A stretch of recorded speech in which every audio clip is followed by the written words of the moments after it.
Hey, it's me, Kevin. It's New Year's this weekend, and I couldn't let the year roll out without sharing another story with you. One more for the road.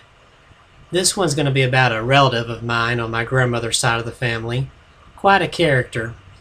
Now, every family has a character or two. Some of them you're right proud of. You might stick them out in the front room when company comes to entertain, and some relatives are you're not so much proud of. You might stick them in the back room and try to hide them. But my grandmother's family was chock full of characters. And one was a cousin named Newt. He was known for his tall tales. Now, in the South, we have a tradition of storytelling that's been passed on through the years where people tell about their experiences, their families. We have some great funny stories and memories and family stories, even ghost stories are fun to share. The cousin Newt, he liked to share all of them. He was sort of an Ichabod Crane-ish looking guy, skinny, spindly, and he showed up each week to every family gathering, and he always told this tall tale that he tried to convince the family that it was true.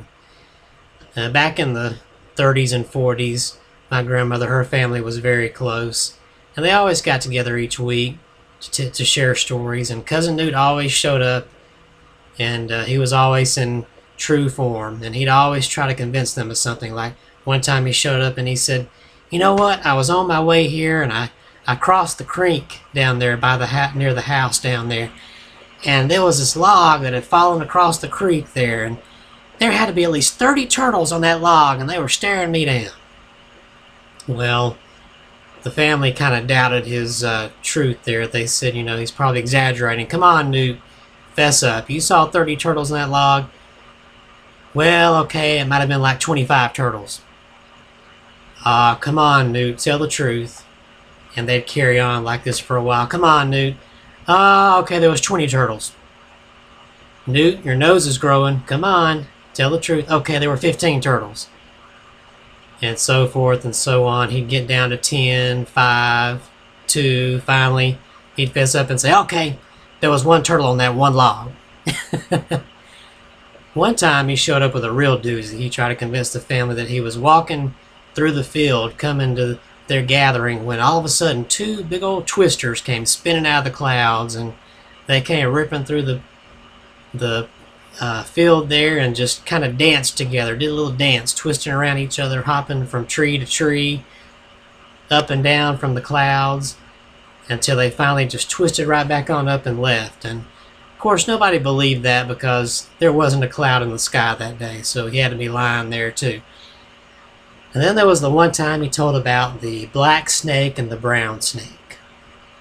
Oh, he said one day he was coming along the creek bank there, the same place where he'd seen the turtles, supposedly, and he saw this black snake and brown snake crawling across the bank there, and they spied each other. Neither one of them was happy to see the other. They creeped toward each other, and you could tell they were both kind of territorial. They looked real angry as they stared each other down until, whoosh, they rushed each other, and each one caught the other by the tail in its mouth, and they just started chewing on each other, starting from the tail, chewing on each other. And they started spinning in the dirt there, around and around and around as they fought each other and swallowed each other, and they just kept chewing and chewing on each other, and they got shorter and shorter and shorter until they got down to each other's heads, and then poof, they swallowed each other up and disappeared.